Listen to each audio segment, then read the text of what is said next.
Assalamualaikum warahmatullahi wabarakatuh. Jangan lupa klik like, subscribe, komen, and share. Selamat beraktivitas sobat-sobat semua. Utamakan keselamatan di setiap aktivitas kita.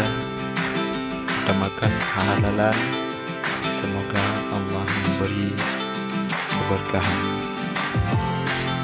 Walaupun kita kerja terkadang mudah dan sulit, namun InsyaAllah Allah selalu memberikan kita rezeki.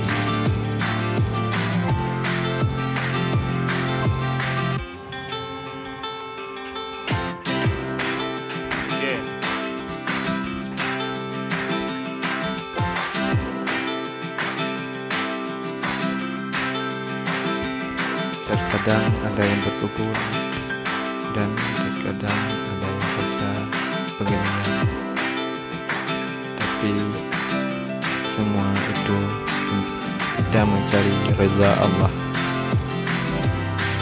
Semoga Allah memudahkan semua pekerjaan kita di hari ini, esok, dan nanti.